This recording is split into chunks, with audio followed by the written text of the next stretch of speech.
Hello, everyone, and welcome to the Team-Based Learning Collaborative podcast. My name is Lauren Vicker. I'm a communications professor emeritus from St. John Fisher University and a member of the TBLC Marketing Committee.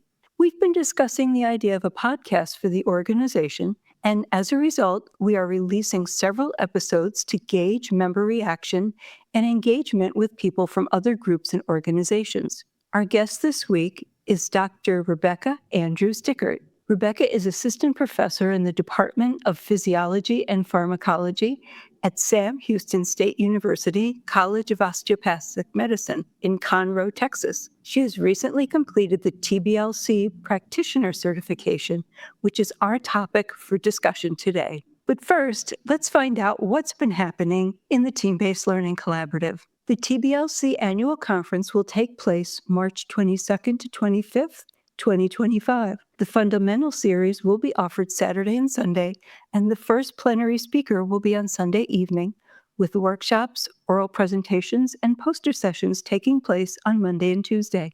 This year's conference will be held at Chapman University in Orange, California, which is right outside of Los Angeles. You can find more details on the TBLC conference website. And just a reminder that early bird registration for the conference will end on January 15th. Into Dashboard has announced their TBL Fundamental Series for 2025, with the first session being January 3rd to 17th at 9 a.m. Eastern Standard Time. Other series will be offered in June and October. You can find all the details at the Into Dashboard website and also promotions on the TBLC website and in your email. Welcome back to the TBLC podcast. I'm Lauren Vicker.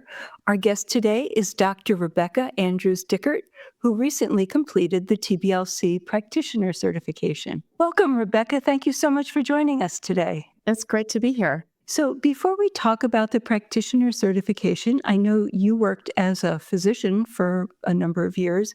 Can you tell us a little bit about your background and how you got interested in teaching and then team-based learning? Yes, I'm an emergency medicine physician. I'm board certified in emergency medicine. I've always enjoyed teaching. Initially, I started out, of course, teaching medical students in the emergency department, interacting with them with patients, and I've become more and more involved in academic medicine. I actually was first exposed to team-based learning back in 2012. When I was on the core faculty of the emergency medicine residency at Michigan State University. I attended a workshop about team-based learning, and the workshop was conducted in the methodology of team-based learning. And I was immediately enamored by this teaching process. I appreciated the IRAT-TRAT process, where you got immediate feedback, you got to work with your teammates. I appreciated the real-life problem-solving skills and the emphasis on developing teamwork skills. So I proceeded to implement a modified version of team-based learning within the emergency medicine residency, and it was very well received. We had teams of emergency medicine residents that had 2 first years, 2 second year, and 2 third year residents, and they got to work on questions together and build relationships. It really helped the first years to get more involved more quickly into the residency. So that was actually my beginning back in 2012. And then for a couple of years, I worked as a community emergency medicine physician. And you fast forward to 2021, and I joined Sam Houston State University, and team-based learning is used here at Sam Houston. And I wanted to learn more about TBL and how to improve how I was designing and delivering team-based learning. So initially I sought resources here at Sam Houston State University and soon became connected with the Team-Based Learning Collaborative and saw a lot of opportunities there. Oh, wow. That is really a great story. And it would have been so interesting to see what happened with those medical students actually using TBL right on the job. Yes, it's great how team-based learning introduces these workplace skills to students and they begin to be able to practice being a team member. Now, are you still teaching medical students, or are you broadened out in your position? Yes, I currently teach medical students, actually mainly second year medical students. Mm-hmm. And is everyone using team-based learning? You said there was team-based learning at Sam Houston State. Not everybody uses it, and we certainly have lots of other methods of teaching, including lectures and other small group learning simulations, but we do have team-based learning through the curriculum. Mm-hmm. So I understand. So the first step in the practitioner certification is completing the fundamentals course. Is that right? Correct. Yes. Initially, as I got connected with the team-based learning collaborative and found out about the fundamentals of team-based learning certification, I first took that certification and found it very helpful. I was able to do it online, so I attended the sessions from where I work, but got to interact with people from all over the world who were interested in team-based learning and learning about team-based learning. The sessions were carried out using Into Dashboard. So we have Into Dashboard here at Sam Houston. So it was really interesting to use Into Dashboard as a student, as a learner. So I got that perspective of how my students interact with team-based learning through Into Dashboard. So it was a very helpful certification. Oh, yeah.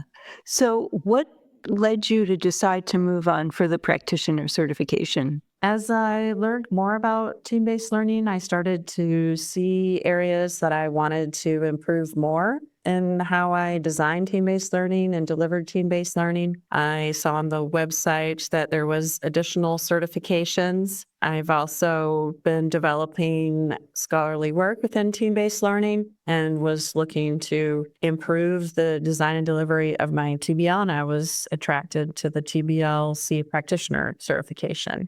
So could you talk a little bit about what it involved? I know it was a long process and it was a big certification for you to obtain, but what did the process actually involve?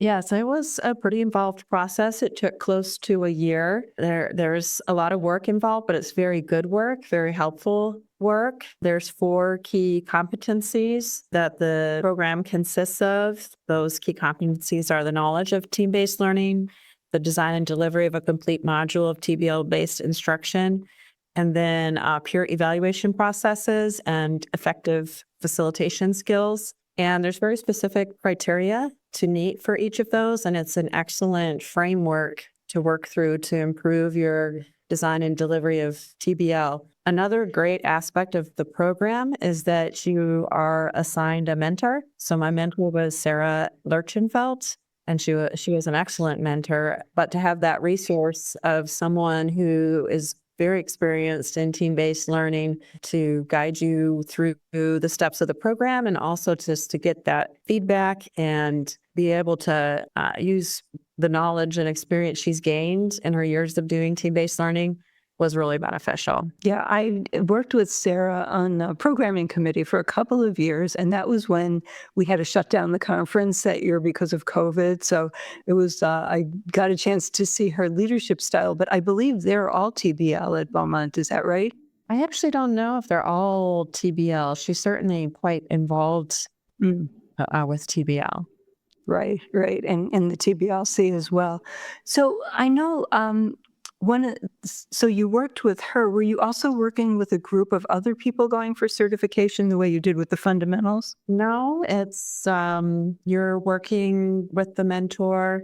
You are given a lot of guidance with the key competencies and a framework of criteria. At the end, you develop a portfolio, which is reviewed by members of the TBLC. And so you get feedback as well. So it is a very clear framework, and you develop goals and timelines together with your mentor. And then you generally, at least I was working within my own university with the people here to improve the design and delivery of the TBL sessions. Hmm.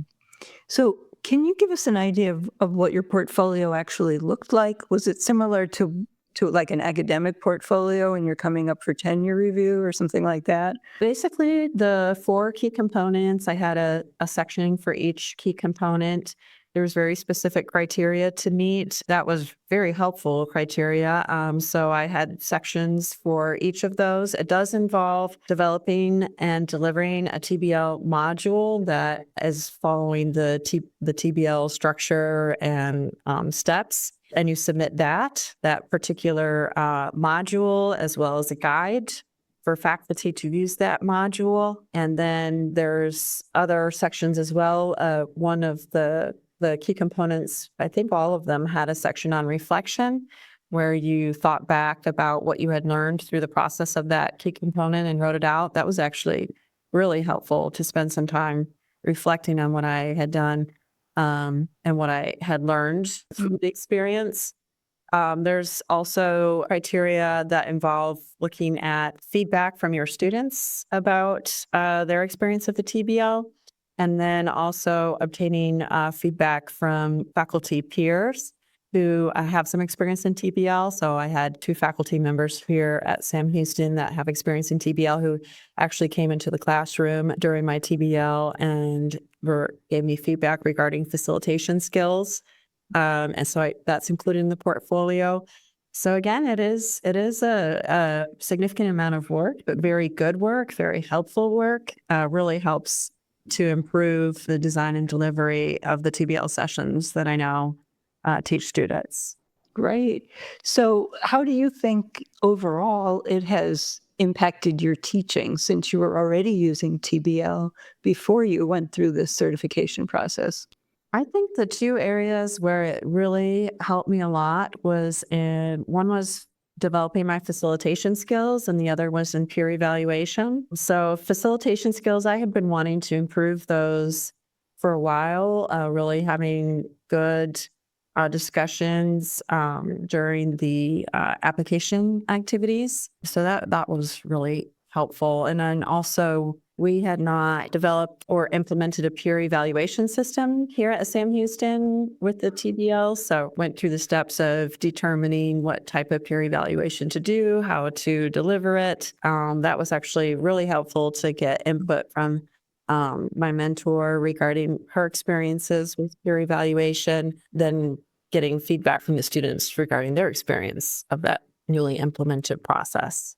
And now you have an example of what other people at your institution can use as well for peer evaluation. Yes. That's great. That's really good. Does being a certified practitioner impact your scholarship at all? Yes, it has. It's helped improve my scholarship and inform my scholarship. The key components involve literature reviews and has also helped me be able to design better research projects and has contributed to my scholarly work. I recently published an article regarding team-based learning and also working on abstracts. So it has definitely benefited me in that area as well. Well, congratulations. What journal are you in case someone wants to look that up? BMC Medical Education. Excellent. Excellent. Well, congratulations on that. So is there anything else I should have asked you or something you'd like to add about getting the practitioner certification? I think we pretty much covered it. It was a great experience. I would highly recommend it. Very useful, very beneficial, and I would definitely recommend it to others as well. Well, thank you so much, Dr. Rebecca Andrews-Dickert, for sharing your experience with the TBLC Practitioner Certification.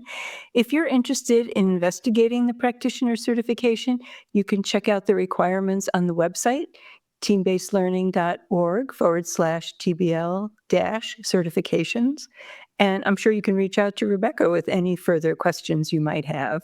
The TBLC Podcast is a production of the Marketing Committee of the Team-Based Learning Collaborative. Tom Jansen is Chair of Marketing. Josh Ramos of Wolf Cry Productions edited and produced this episode. Our original theme music was composed and performed by Dr. Joseph Lopicaro of the University of Rochester. I'm Lauren Vicker, thanking you for joining us, and we look forward to seeing you in the next episode.